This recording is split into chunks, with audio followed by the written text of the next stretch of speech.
The Treasure of Alpheus Winterborn by John Bellairs, Chapter 15. Hugo Philpotts was really quite a sight. He was wearing a red and black cotton shirt, dungarees, tennis shoes, and a big floppy cap with a peak on it. Around his waist was a wide leather belt, the kind that window washers used. There were wide flaps hanging off the front of the belt, and there were metal clips on the ends of the flaps. In one hand, Mr. Philpotts held a hammer and a hacksaw. In the other, he carried a chrome-plated portable searchlight with a swinging handle and a basket-shaped rest on the bottom. Anthony almost laughed. Mr. Philpotts was one of those very stuffy people who would make you imagine that they slept in a suit and tie at night. And now to see him in this getup. Hugo Philpotts turned suddenly. He shone the beam of his searchlight at Anthony.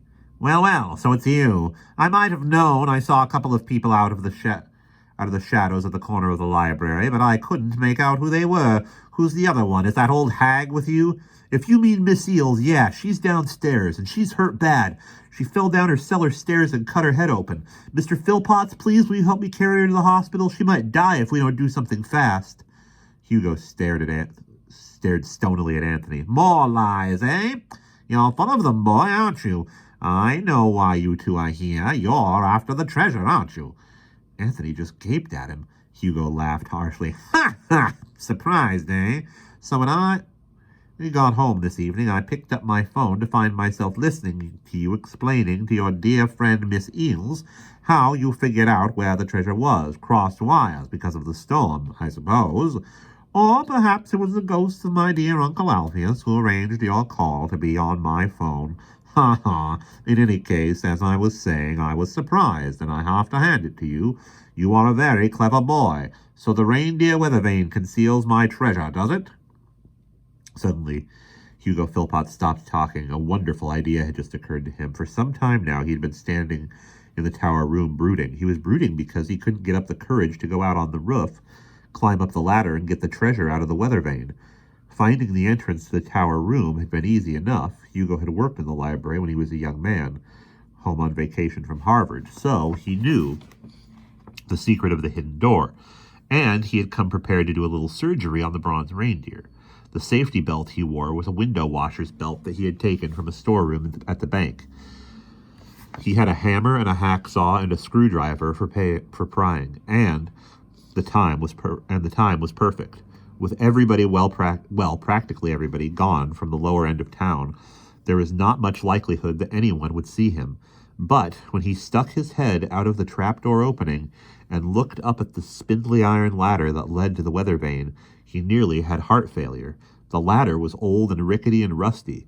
One or two of the rungs were missing, and when he seized the ladder in both hands and shook it, the ladder went up and down with a loud clattering and squeaking noise. Several of the bolts that held the ladder to the shingled roof were loose. It didn't look like a very safe ladder at all. In fact, as Hugo Philpotts said to himself with a shudder, anyone who tried to climb that ladder might very well end up dead. Hugo stood looking at Anthony. He rubbed his chin and smiled unpleasantly. Young man, he said shortly, how would you like to earn a little leniency for your father? Anthony gave Hugo a blank stare. I don't know what you mean, Mr. Philpotts. Hugo came closer to Anthony. He put his hand on Anthony's shoulder and smiled in his usual cold, creepy way. I mean just this.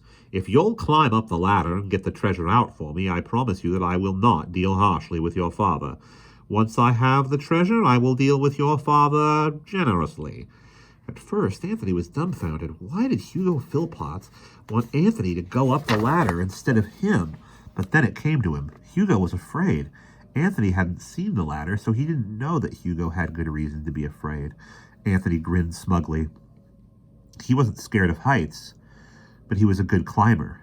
It was strange to think that this big, pompous man was scared to do something that any kid could do. Still, Anthony didn't like the idea very much.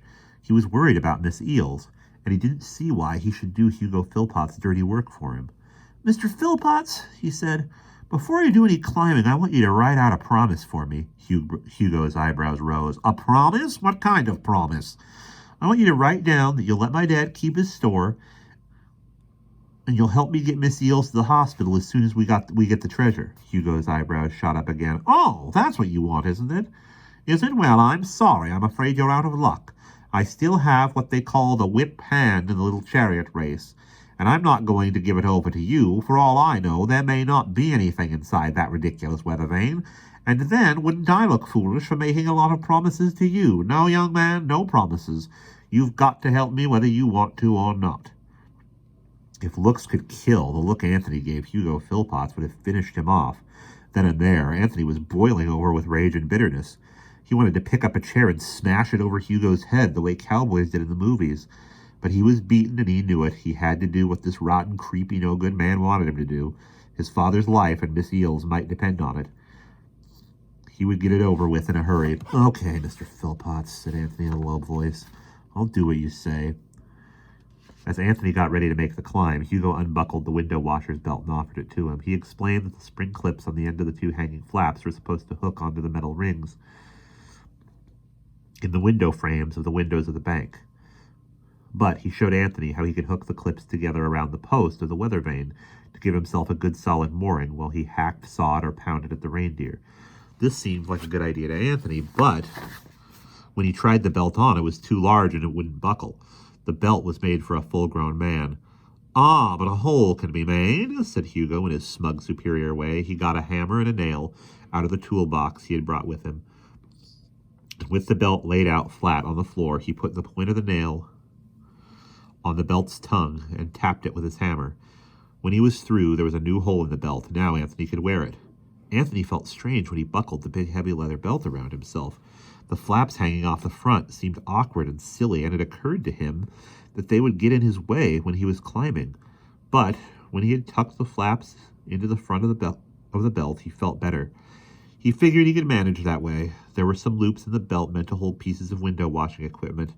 Anthony stuck the hammer into one of them. From a dangling metal clip, he hung the small hacksaw that Hugo had brought with him. There was a screwdriver, too, for prying, but Anthony decided to leave it behind. He felt overloaded even as he was. Okay, said Anthony in a thick voice. I guess I'm ready. After you, young man, said Hugo, stepping aside. Anthony started up. The rope ladder swung and swayed, but it held firm. When he got to the top, he clambered it out into the small, dusty floor of the crawl space. Above him, in the darkness, he saw a square patch of deep moonlight blue and some stars, of deep midnight blue and some stars. The trap door that led out onto the roof lay open. Go on out, the door's open, called Hugo from below. The ladder starts just above the opening. I'll be right behind you. Thanks a bunch, thought Anthony. But he said nothing. He bit his lip grimly, took a deep breath, and stuck his head out of the hole. Suddenly, a wave of dizziness and fear swept over him. The trees and the river and the walks below him blurred and shimmered and got closer and then farther away and then closer again, as if he were looking at them through a telescope that was going in and out of focus all the time. Anthony had never had an attack like this before. Maybe it was because he was tired. Cold sweat ran down his face, and he could feel a knot forming in his stomach. He closed his eyes and heard the blood roaring in his ears. What's the matter? Why didn't you go on up? Hugo called up to him from below. Get a move on. We can't stay here all night, you know. Oh, okay, Anthony stammered. He felt another wave of chilly sickness pass over him. Then his head cleared. I'm okay now, he said. Then go on out. Stop stalling. I'm not stalling. I just felt kind of sick, that's all. You'll feel better when you get outside. Go on. Anthony stuck his head out the little square opening again. He turned around quickly to avoid looking down. Above him rose the sloping tower roof. It seemed as steep and as tall as the side of a mountain. The shingles glimmered gray in the moonlight. Up at the top, perched on the point of the conical roof, the weather vane with the reindeer on it. The right front paw was raised. That must be the way in, thought Anthony. Right through the raised-up leg, mind the prancing and pawing of each little hoof. That was the only hoof that was prancing and pawing. Maybe the leg unscrewed or something like that. Or maybe he would have to use the hacksaw. Oh well, he would find out one way or another. He felt very depressed as he looked up at the reindeer. He had worked so hard to get at Alpheus Winterborn's treasure.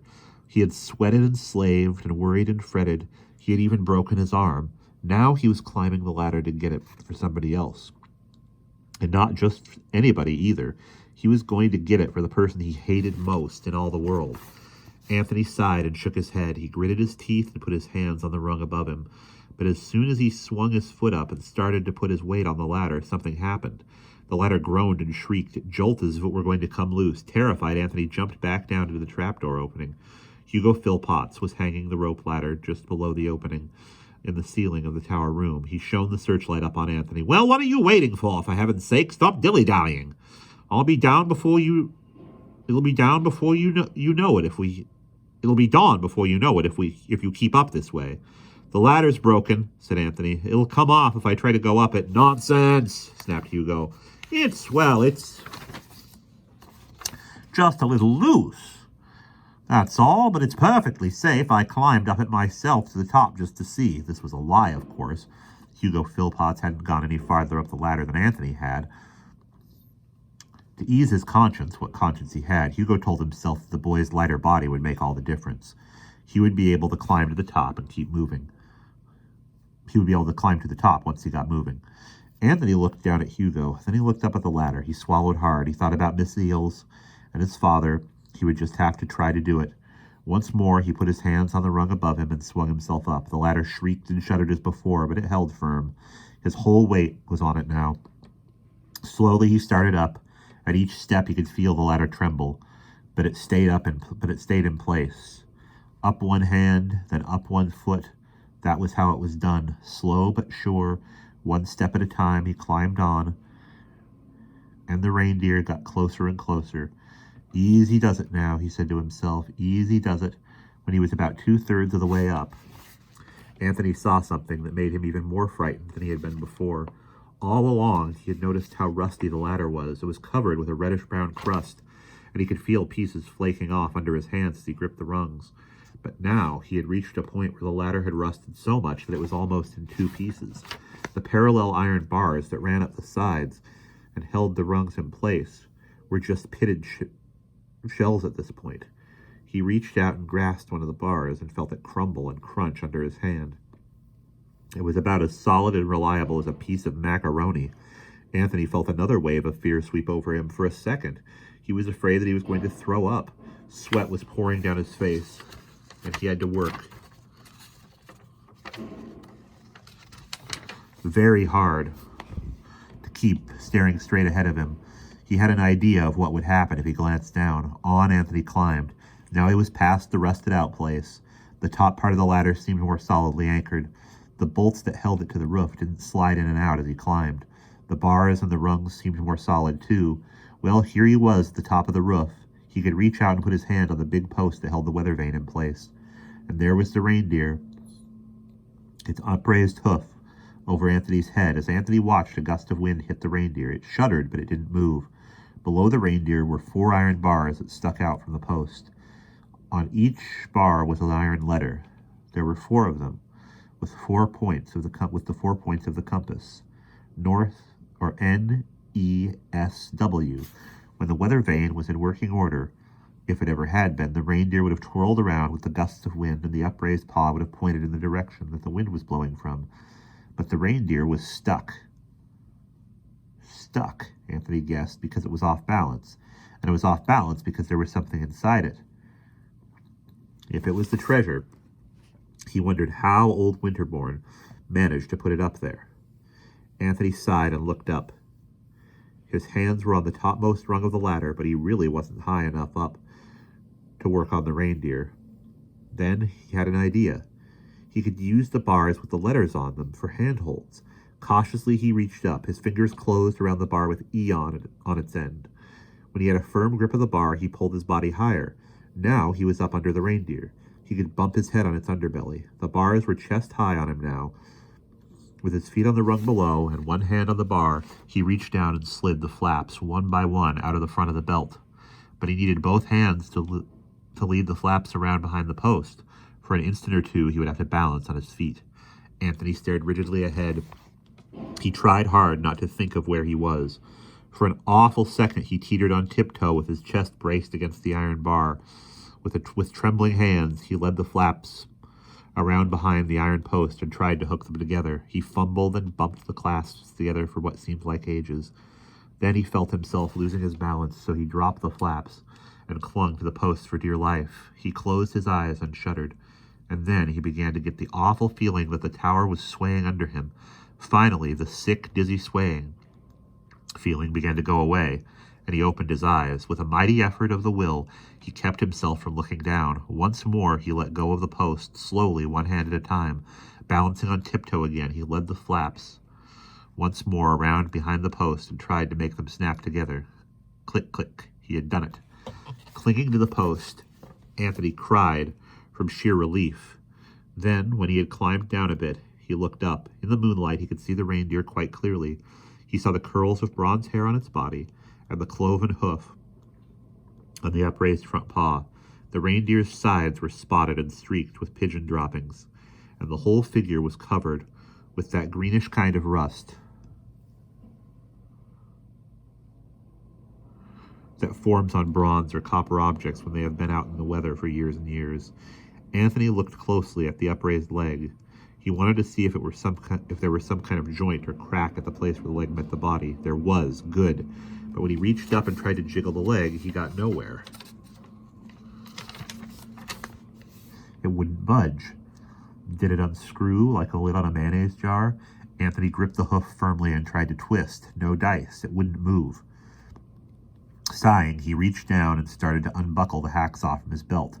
It dangled at his side like a sword. It took a good deal of fiddling to undo the clasp with one hand, but he managed.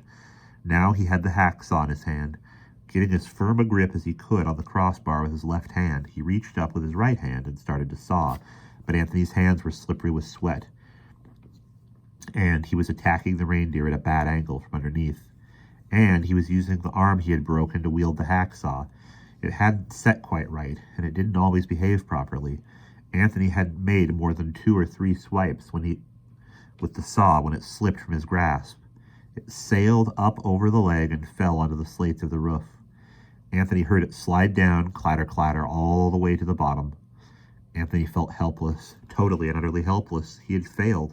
Hugo Philpotts would get mad now, and who knew what he would do. But then Anthony remembered that he still had the hammer with him. He might be able to bang on the leg till it dropped off and get the treasure out that way. With one hand still clenched firmly on the bar, he reached down and eased the hammer up out of the loop on his belt. He shifted the heavy implement around in his hand until he had a good tight grip on it, and then he started to pound on the leg. Blong, blong. Anthony's mouth dropped open, and he stopped pounding. He was startled by the sound he had made. Since the deer was made of bronze, it rang like an alarm bell when it was hit. An alarm bell! People would hear it for miles around. Anthony grinned. A wonderful idea had occurred to him. He was sick of playing errand boy for Hugo Philpotts. What if he did get mad? It wouldn't matter. Anthony knew what he had to do. He hauled off and struck the leg of the deer again, and again, and again. Blong, blong, blong, blong. Stop it! Stop it! What are you doing, you little fool? Stop! It was Hugo Philpotts calling. He was standing at the bottom of the ladder and staring up in astonishment and horror. Anthony paid no attention. He went on pounding the reindeer. The reindeer rattled and rang, sending its loud, high-pitched bell sound out across the night. And that is the end of chapter 15.